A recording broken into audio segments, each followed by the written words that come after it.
Hello दोस्त, मैं doctor Jagdish Rathore और आप देख रहे हैं माइंड गैलेक्सी। दोस्तों, आज का हमारा सब्जेक्ट है मूड। अब जब जैसे भी कोई प्रोग्राम रहा, कोई काम रहा, कहीं पे भी कुछ लोग घर में भी अगर पूछा जाता है तो बोलते हैं आज मेरा मूड नहीं है। या कभी कभी ऐसा भी होता है कि उन्हें पूछा गया कि भाई आज तो बहुत ही मूड में दिख रहे हैं। कभी कभी बहुत मूड में होते हैं कुछ लोग और कभी कभी बिल्कुल मूड नहीं है। ये दोनों बातें उनके सामने आती है। तो दोस्तों, मूड ये है क्या? तो मूड का मतलब है मनोदय, मनोदशा, मनस्थिति, स्वभाव। अब ये जो मिजाज जो है इसे हमने मूड कहा है। अब ये जो मूड है किस स्थिति में किस तरीके से होता है, हमारा जो शरीर है, मन है या फिर कोई विचार है, इसकी स्थिति बदलती जाती है या वो हमारे एज के साथ भी बदलती है, सिचुएशन के साथ बदलती है, मौसम के साथ बदलती है, या फिर हमारे कोई भी शरीर का जो बदलाव है, शरीर में कुछ केमिकल्स है वो अगर बदलते हैं तो भी बदल जाती है।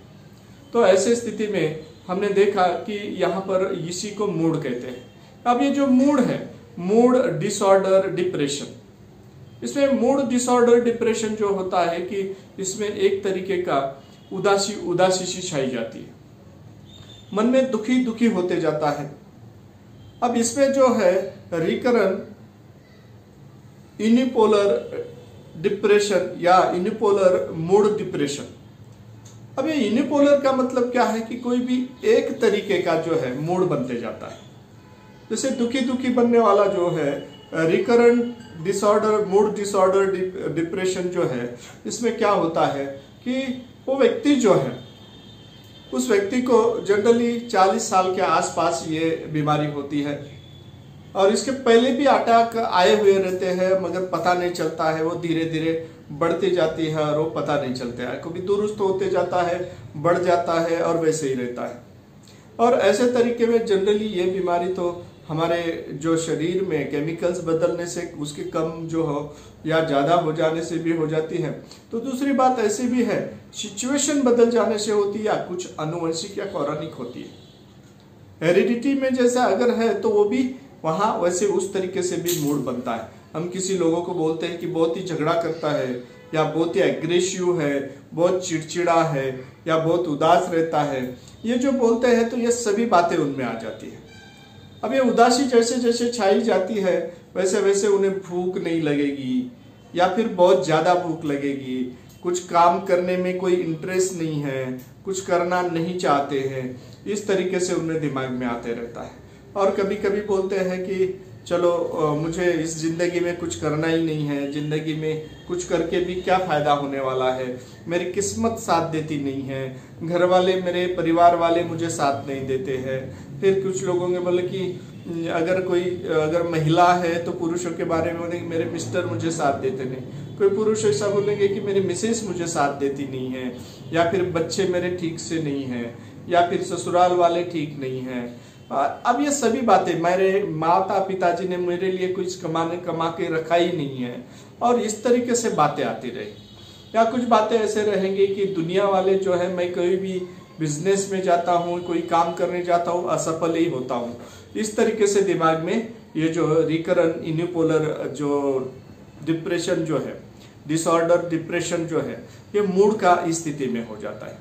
अब इसमें दुखी दुखी होने का जो है ये लगातार चलते रहता है, ये बढ़ भी जाता है, इसको रिकवर भी नहीं होते हैं, तो मूड स्टेबलाइजर इसके लिए यूज किया जाता है। उसके बाद में रिकरेंट डिसऑर्डर डिप्रेशन जो है, इसमें कुछ लोगों में ऐसा प्रॉब्लम आ जाता है कि ये सभी बातें उदासी छा जाती है। और कुछ लोगों में जो है डायस्थेमिया जो होता है, इसमें क्या है, वो एक प्रकार का उसमें दुख और दुख, डबल दुख होते जाता है। अब ये दुखी दुखी होने का जो एक तरीका है, इसमें क्या होता है कि वो कोई प्रकार की आशावादी नहीं, होपलेस, वर्थलेस, हेल्पलेस, ऐसा मतलब कोई हमें मदद नहीं करता, मेरी जिंदगी में मुझे अपना कोई मिला ही नहीं है, कोई मुझे प्यार करता नहीं है, और मेरी किस्मत में सभी ऐसा ही हुआ है, मुझे हार ही मिलती है, इस तरीके से वो बोलते रहेंगे। और ये इस तरीके से बोलते रहने की वजह से उन्हें प्रॉब्लम आती है। हालांकि ये लोग कभी कभी सक्सेस भी रहते हैं, जो क्रिएटिव रहते हैं उनको मगर दिमाग में यही उदासी छाई रहती है। अब कभी कभी मेहनत करने के बावजूद भी उनको ज्यादा बेहतरीन अच्छा लाइफ मिलने के बावजूद भी वो ब्लेम करते रहते हैं, किसी दूसरे के वजह से मुझे प्रॉब्लम आ रही है, ऐसा भी ये बोलने में हर बात उनके बातों बातों में आगे आ जाता है।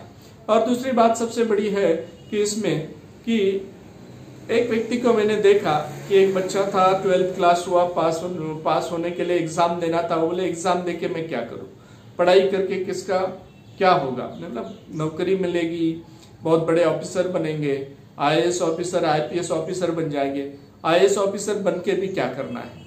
उसके बाद उन्होंने मुझे बताया कि बड़े बड़े लोगों के एग्जाम देने के बाद उनको मोटिवेट करने का अगर कोशिश की जाए, उनको बताए नेपोलियन बोनापार्ट है, सिकंदर है, हिटलर है, इन्होंने कितना अच्छा तरीके से जीत मिलाई थी, तो उन्होंने उसके बाद में भी हिटलर को तो आत्महत्या करनी पड़ी।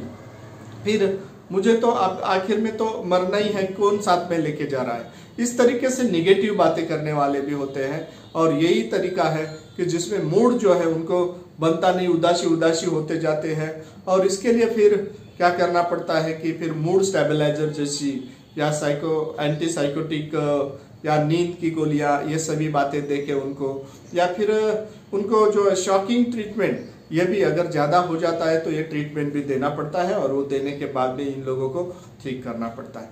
इसमें मिनिस्टेरियल डिसऑर्डर भी होता है, मूड डिसऑर्डर। इसमें क्या होता है कि अगर कोई मंथली जो आती है उसमें 10 दिन पहले जो है उसके पहले शुरुआत होती है, और उसके बाद में भी वहां तक उदासी रहती है, और फिर जैसे थे हो जाते हैं।